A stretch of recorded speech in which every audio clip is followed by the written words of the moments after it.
I should probably say a little bit because I saw, last stream, last Saturday night, I said, hey, I'm going to see Beetlejuice tomorrow. And I did. And then I put, just sort of a brief little review on my community post because I wasn't going to stream or make a video. I just didn't have time. But I should probably say a little bit about it and just sort of rehash it, what I was talking about. Let me see if I'll read what I have, or maybe I'll even pull it up here. And where's my community post? There we go. And I know it's kind of old news now. Everybody's done their reviews and whatnot, but whatever. This is the first time that I'm actually talking about it live on camera. So we'll just talk a little bit about it, and I'll maybe pepper in just a couple more ideas before we get to our main content tonight. I know many of you have seen it, and let me share the screen, and we'll just read through it. And I'll just, elaborate a little bit here and there. I'll try not to do any spoilers if you haven't seen it. I might slip up though. Fair warning. Okay. So here's my community post I did about it. It said, Beetlejuice was fun, but I was hoping for better. And I really do mean that. It's not a horrible film by any means. I had a lot of fun. But there are so many places where I just thought, oh man, what did you do? Oh, what's a cookie? But that wasn't like, that didn't like, put a pall over my whole experience with it. As I said, Michael Keaton is definitely back in all of his Beetlejuice goodness. Michael Keaton, man, dude's in his 70s. And yes, you can see that a little bit in his wrinkles beneath the makeup and whatnot. He's that much older now. And there's no story reason for that, but at the same time, it's not, the difference isn't enough to break your suspension of disbelief or anything. It's fine, no big deal. But he's just as, spry and he's perfectly in character. It's just so, if nothing else, it's worth it just to see him in that role again. It was a joy to see Winona Ryder. Lydia, she's not the same Lydia we knew in the first one, nor would you think she would be. She was a teenager at that point. She's going to have gone through a lot of life and everything. So I get that. But I wish I could have seen a little bit more of the Lydia Dietz that we knew, love from the first movie. But, she had her daughter, Jenna Ortega, and she's worried about that, and this and that. I wasn't so crazy. That was just kind of boring to me. That's very much a Goff and Miller touch, you got to have the teen sort of drama in there. I mean, there was drama with the teenager and her parents in the first one, but it wasn't like, really played up heavily. It was just Lydia was doing her Lydia thing, Catherine O'Hara, though, man, that woman, she is Delia once again. I mean, it doesn't matter how much years have passed. She's just, boom, she's Delia. That was great. Monica Bellucci and William Dafoe were great in their roles. I mean, they're great actors. William Dafoe didn't need to be in the movie. His character was unnecessary, and it took a lot of time away that could have been used to develop Monica Bellucci's character. That would have been great. And as I say here, the film diverged heavily from the vibe of the first one. I wasn't looking for a rehash of the first film, obviously, but the use of soul and other music over the calypso gave it a disparate feel. There's like one scene where they in the afterlife there's the soul train, and it's the soul train, they're playing the soul and all that. I think they even have the announcer from it or whatever. That's all fine. That's fine. That was funny. But even in the first opening scene, when you see the Geffen logo turn just like the first movie. And, it's iconic. Like, how many times have we watched the old Beetlejuice film and you see that Geffen and you hear, Deo, it's just like, that's Beetlejuice. And he consciously didn't do that. He did put some other kind of music. There's a really weird little scene at the end where Beetlejuice has them all, mouth music video style, some other weird song. And it's a bizarre song. It's not even, like, it's funny for 2 seconds, but you have to sit there and watch them do the whole thing. And it doesn't really make a lot of story sense why he would do that either, because he wants to hurry up and, get married. It just, that was weird. Yeah, it was kind of like Tim Burton was like, I'm not redoing the first one. We're doing this new. Okay, yeah, but this is not a sequel. It is a legacy sequel. It's a very different kind of film. And Hollywood needs to realize that. If they're so hell-bent on bringing back everything from the 80s and redoing it, the filmmakers at least need to realize that you simply can't do the sequel you might have done back then.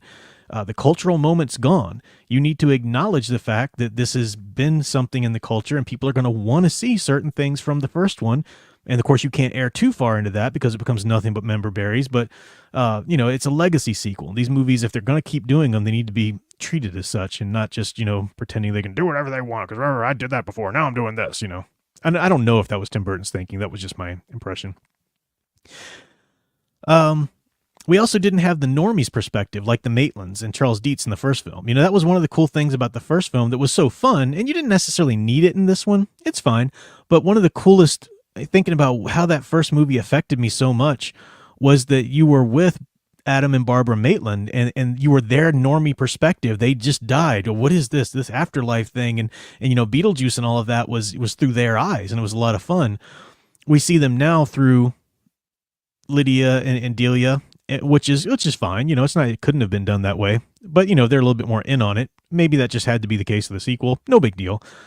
As I said, it's not a bad movie, but in the end, it feels more Goff and Miller than the Burton I knew and loved. And I do mean that.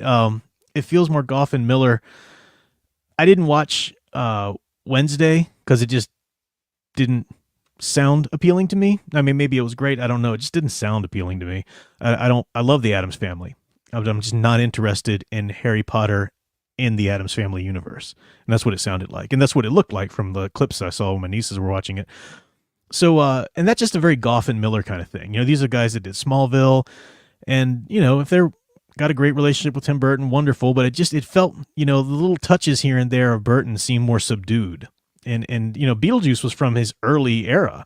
And I get it. Artists go through different periods in their art creation, so everything's not going to sound or seem or look like something from the first period. But this was his second film ever, and it took the world by storm. As a big deal. I would have liked to have seen more Tim Burton flourishes, visually and so forth. The last thing I'll say about it is this before I move on. I really felt like the movie crapped all over Charles Dietz's character. And I think it's pretty obvious why it did it, because of Jeffrey Jones with the, I don't even know the full story of it. He had propositioned an underage boy, I think, for some photos. Like he wanted some photos from this kid, sexual photos, so he's a sex offender now, and rightly so for something like that. And I don't think it's just an allegation. I think it's a real deal. So obviously they weren't going to have him back, which I agree with. I love Jeffrey Jones. I love his movies. He's and I still love them. I'm never going to let, some stupid thing the man did, put a pall over those, because I loved a lot of his performances. I mean, so many great movies, and I'm not going to do that. So I agree that, I don't have somebody like that back in a movie, not because he's a trash human being now. Some people do that. Some people, you hear people, this putrid piece of filth. And look, I get it. I love the fact that we are blatantly and harshly sanctioning that behavior, because we need to 100%. That is evil behavior and needs to be treated as evil behavior, period. And the sanction of somebody's career just ends at that point. Yeah, great, good, sure, do that. Also as a Christian, though, I'm of the belief that you hate the sin and not the sinner. As vile as that is, I'm not saying go start a campaign supporting him or anything, but maybe refrain from the language that tries to unperson him. Anyway, that's neither here or there. The fact is, and I think that everybody would agree with me on this, the character of Charles Dietz didn't do that thing. Okay, the character of Charles Dietz that Jeffrey Jones happened to play was still a fun character. We loved him in the first movie. The character isn't a pedophile. Okay, and I get it. You're not going to have Jeffrey Jones back in the movie, but so you kill him off. Okay, great. That makes sense. He would die. It's been so long. But this is Beetlejuice, where somebody in the afterlife can still be around. So what do you do with it? And they did some interesting things when they tried to give the story of it. It sort of went into Tim Burton-like claymation, which was kind of cool. But they had his death, and this is a big spoiler, so if you don't want to know this, just tune out for a second. But his death was that his plane crashed in the ocean, and he was bitten by a shark. So his plane crashes. That doesn't kill him, though. Oh, is in the ocean. Did he drown? No, that doesn't kill him. No, a shark attacks him. It's almost, you really get the idea that they're trying to punish Jeffrey Jones by punishing the character of Charles Dietz. And that's what I think is crappy, because, again, Charles Dietz isn't Jeffrey Jones. He's a beloved character that's not, the actor. And that just felt kind of stupid. So when you'd see him walk around in the afterlife, it's not just that he's headless, like there's a huge shark bite out of his trunk, and like you see the, I guess, tube of what would be his throat or whatever, and it's spurting blood every time he talks, and it was just weird. It just felt like we see all kinds of dead people in the afterlife in Beetlejuice, and some of them are pretty gnarly, but we never see them mutilated to that point. A lot of people have agreed with me that I've read reviews. It feels like they were punishing the character. They were trying to punish the actor by punishing the character, and I thought that's a dumb move, because ultimately that just punishes the audience who might have liked the character. Again, actor aside, that's a completely different thing, you know. So anyway, that's my take on Beetlejuice. Should you see it? If you like the first movie, it's fun. It's fun. Despite ways it might disappoint you, it's worth it just to see Michael Keaton play Beetlejuice again. It's kind of like, should you watch Superman 3 and 4? They're not good movies, but hey, anytime Christopher Reeve puts on the super suit, man, you sit down and you watch it. So I mean, kind of like that.